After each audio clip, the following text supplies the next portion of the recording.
Hi. Film that I wanted to see for a little while that I finally managed to catch up with through an online rental was Dark Waters. This is the new film by director Todd Haynes, of whom I'm quite a fan. His film Safe was previously covered on the podcast, and he's directed films like Carol, Velvet Goldmine, many others.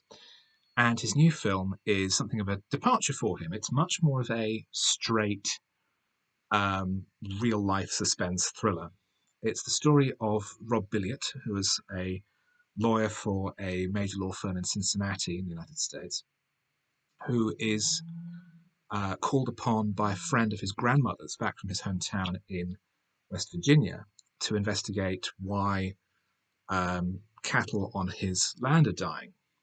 And he traces this back to chemicals being dumped into the local water system by DuPont, the global chemical corporation.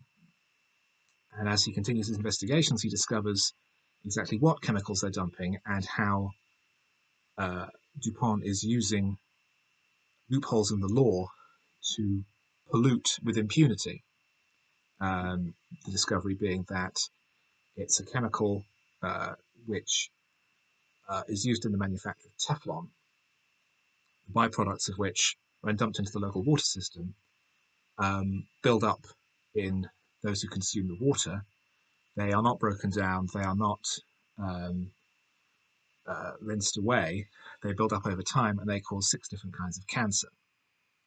And also, um, quite damningly, if you heat Teflon above about 250 degrees Celsius, and you'll want to check this because that might be wrong, but above a certain level, the Teflon itself breaks down.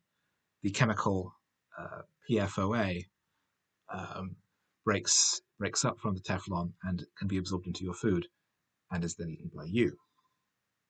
It's estimated now that PFOA exists in 99% of humans across the world.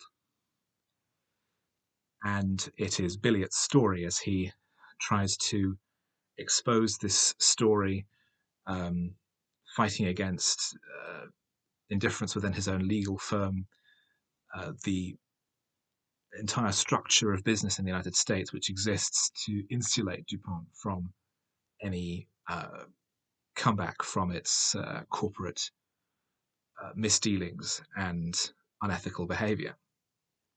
That forms the backbone of the film. Um, it's a much more, um, as I say, straight down the line film from Haynes. And although there are stylistic elements, there is a very obvious color timing all the way through with dark, oppressive, blue grey washes over many scenes. Um, it feels as though Haynes is deliberately holding back his usual stylized storytelling in favor of the facts. He wants to get the facts across in as plain and straightforward a manner as possible. And so he's letting characters and the plot dictate the directorial style rather than any kind of editing or photography tricks that he wants to pull. There is one moment, there are a couple of moments actually, where Billiot is outlining exactly what PFOA is and how it gets into the system. And it cuts between him telling 3 different people, first his wife, then his boss, then the people in the town. When, after his wife was woken up in the middle of the night by finding him apparently ransacking the kitchen, having torn up the carpet, which is made from Teflon, made with Teflon, and then going through the kitchen pans, which have been coated with Teflon. There's a moment later where he wakes up in shock suddenly, and the camera zooms back suddenly across the room, which was a very Nicholas Rogue move, I felt. Um, it's an actor led piece. It's Starzan was produced by Mark Ruffalo, who's been very vocal in his left wing political campaigning, particularly corporate responsibility. And Tim Robbins, who is of a similar ideological bent, is in support. So they clearly have skin in the game of telling this particular story. Um, it's a story that needs to be told, and it's a story that's told in a straightforward manner. But as a film itself, it's lacking a certain style, but the style is being subsumed in order to tell the story. It's almost something that could have been told more effectively in a documentary, but it would not necessarily have had the impact that having star names in the lead roles would give benefit from.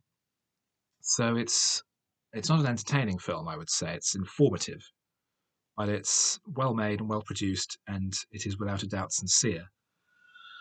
So it's certainly worth finding out what the whole thing's about, if not actually watching the film itself.